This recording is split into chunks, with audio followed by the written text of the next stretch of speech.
Hey, yo, what up, what up? It's Lamech with selahsportstv back at it again. Shit. Well, we know that Boots Ennis just signed over there with Dazn, right? And honestly, I think it's a good move for him.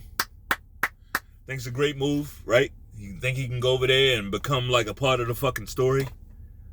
You know, whereas over there on Showtime, I get it. He was never really officially on PBC, but he always fought on PBC cards, right? So, but anyway, it just seemed like he was kind of out of the loop.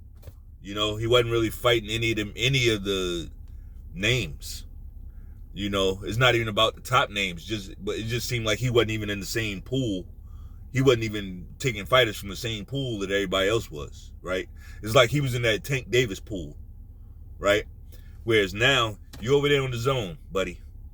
Which leads me to my next point, because I was very interested to see how Boots would proceed after he signed with Dazn. I was interested to see the type of things that he say, or listen to what he says, right? And I wanted to hear if he would instantly recognize upon signing with Dazn that you're no longer over there with Steven Espinoza, right? This ain't that. You over there with Eddie Hearn. I get it. He don't have a lot of guys in your, as far as like welterweight, he don't have a whole bunch of guys. He got some guys though, right? He got some good guys over there at welterweight. But it ain't a whole bunch. It's not a plethora of names for welterweights, right? But you got to understand, Eddie Hearn is in there to make the biggest and best fights. He want to see you fucked up. Right? Because he's thinking about it like a boxing fan. He's not going into it trying to protect Boots Ennis. I mean, to some degree, and we're going to get into that. But at the end of the day, he want to see Boots go through some fire. You best believe if he's like that with Anthony Joshua, the true cash cow of boxing, right? If he's like that with him, you best believe he's going to be like that with a Boots Ennis. Somebody with relatively no market value, or low market value, I'll say that. Very low market value, right? So, let's see what happens. Like I said, it's very interesting that Boots will come out immediately. Soon as like he signed the pick, and he started talking about Terrence Crawford immediately. I thought that was interesting, right? Not the most honest thing in the world, but very interesting. I just take it all in, right? Because I don't have a personal stake in this shit. I don't know none of these motherfuckers. Like, it's just boxing to me. So I can just see what's going on. Right? I can just see what's going on. And on that note, I look at life kind of like I look at life like the Bible. Lamech. That's pretty, like, where are you going with this? I'm going to tell you. If you read the Bible, it's just telling you, especially the Old Testament, it's just telling you stories. It's like history. It's telling you what happened. This thing happened, that thing happened, this thing happened, that thing happened. Now, what a lot of times people tend to do is they'll romanticize the shit or glorify things, right? But the Bible never said, oh, this person, he's the good guy for doing this, or he's the bad guy for doing that. They just telling you he did it. They just telling you what actually happened, because people are real, right? And real people going to do real things, good and bad. But what I see out here is people reading and saying, oh, no, Solomon did this, so I can do it too. Right? That type of shit. This person in the Bible, he did it. He did his thing, so I can do it. Well, it's not telling you, that wasn't the purpose. The purpose was just to tell you what happened. It wasn't so that you could fucking identify with it and start thinking it's okay for you to do too. That's childish. How does that relate to boxing? Because a lot of stuff, we just talking about what's happening. We can just talk about what's happening without identifying with it and trying and like getting too close to the shit. That's how a lot of you motherfuckers become weird fanboys. Y'all get too close to the shit. It's boxing. It's just supposed to be entertaining for us. We don't know none of these motherfuckers. Right? We don't know none of these motherfuckers. So why am I saying that? Because I would expect Boots Ennis, when he get over there,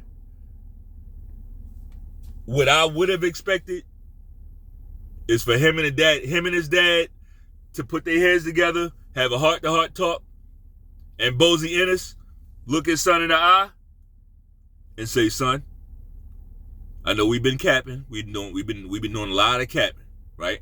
And it's worked out. It got us to where we are. But we over here with Eddie Hearn now. We need to stop running our fucking mouth. We need to stop capping because he gonna throw us in that fight. He gonna throw us in that fight with Terrence Crawford and like, chill out. That's what I would have expected. They went over there still talking. So they ain't figured it out yet, right? It's either that or they really believe they want that fight. Here's the thing. You got to listen to the details. The devil's always in the fucking details. When Eddie Hearn was asked about that fight, oh yes, I want Boots versus Terrence Crawford. Yes, absolutely. Right? Absolutely. I want Boots versus Terrence Crawford. Absolutely. Right? But what did he say right after that? Yes, but we have to build Boots. We have to build him carefully. You know what that means? That's like saying, yeah, I want to fight Terrence Crawford. That's exactly what it's doing. Yeah, I absolutely want to fight Terrence Crawford. Right? That type of shit. So, we'll see. But I tell you what, and I want you Boots fans, all you Boots fans, the real Boots fans, the new Boots fans, the fake Boots fans, all the Boots fans, I want y'all to check this out. And I ain't nobody, right? I ain't nobody, but I'm somebody. Boots ain't fast enough for Bud Crawford. Boots is not fast enough for Bud Crawford. He's way too fucking slow. Boots is a little faster than Errol Spence, but that's not fast enough, bro. He take a lot of big shots. He gonna get pieced up in between them shots. And I'm gonna leave it right there. Make the fight happen. Hey, you think he can win? Make it happen. And guess what? I ain't no hater. If Boots go out there and knock Crawford's head off, I'm gonna salute him. I'm gonna clap it up because we're a fan of the fucking sport over here. But no, sir. No. Right? But I'm all for it. I'm all for it. I don't know what's in the air. What's in the air? Everybody's calling each other out, and you know, you got people. Did Cat Williams start this shit? Like, I don't know if it was Cat, but I'm okay with it. I'm definitely okay with it, right? But I don't know.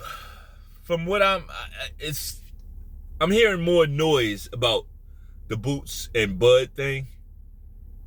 But honestly, after hearing what Eddie Hearn said, I don't think that fight's coming up next. I don't think that fight, if Boots has a 3-fight deal with Dazn, a Crawford fight would be the 3rd fight. Right? Because if nothing else, you gotta understand that Eddie Hearn is a businessman. Right? He knows, I ain't even gonna say who. He knows what Crawford is. Right? He knows what entity that is. Right? So, he ain't trying to cash Boots out the rip. You know what I mean? But shout out to Eddie Hearn. Shout out to him. He's doing his thing. I think he has something big coming down the pike. Possibly a Shakur Stevenson signing. Because you got to look at the ball field, right? Shakur Stevenson is signed to Top Rank. He's not. If he was to leave and go to PBC, that would be like, nobody's leaving to go to PBC. Not at this time, right? People are leaving trying to kick, scratch, and fight to get off of PBC. Nobody's going to PBC. So you got to look at Shakur Stevenson's options. You got Dazn. What you got? Is Pro Bellum still around? Boxer, he's not a Euro fighter, right? They're not even over here. It has to be Dazn. Matchroom. Right? It has to be.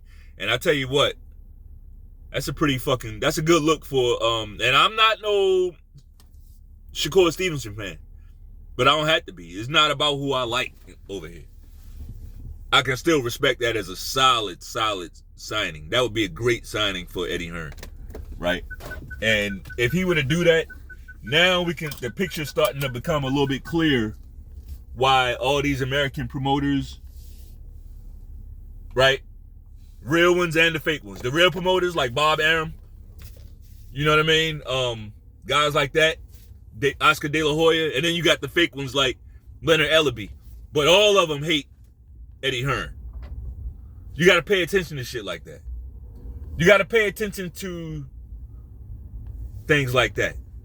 And I'm going to say something that I wish it weren't true. Because this is how you can trust me. This is how you can know it ain't about who I like. Because I don't even fucking like this guy. I do not like this guy, right? The Most High knows I don't like this guy. But I'm going to tell the truth, regardless. Whenever you see a bunch of people ganging up on a guy or a girl, right? A bunch of people. And they can't just say what the person did, right? This person did that. This person did that. This person stole. This person killed. This person did whatever the thing was. They can't say it, but they just talking all around it, talking about the person, criticizing them. There's probably a little bit of hate going on, right? Probably a little bit of hate going on. You know, alphas get that a lot, believe it or not. A lot of y'all know. If you've been alpha like for all your life, most of your life, you already know. It's people that as soon as they get around you, they instantly begin hating. Right? You ain't done nothing. It's the intimidation. Right? It's the intimidation. It's the how they feel about themselves type shit. You know? So you can apply that to anything. You can apply that to rap. And with all that said, Rick Ross bodied Drake. Right? Rick Ross had the best diss out of everybody so far. Like as far as like damage, when you're looking at this battle shit, you got lyrics and all that. Yeah, great. Flow, excellent. But it's about the collateral damage that you can bring about. That's what it's about. And Rick Ross is like that pressure fighter. He ain't trying to have a pretty style and all that. He trying to do damage to you. By the end of the song, it's like long as he rapping, if Rick Ross is rapping and he dissing you, you feel okay. It's like, all right, yeah, he dissing me, but it's like, all right, I can handle this. But when that beat keep playing and he start talking, that's when you better watch out. When that beat keep rolling and it seem like he ready to start talking, that monologue gonna start up. That might be your ass right there. Anyway, that's all I got. If you like the video, bang off on that like button one time. Peace.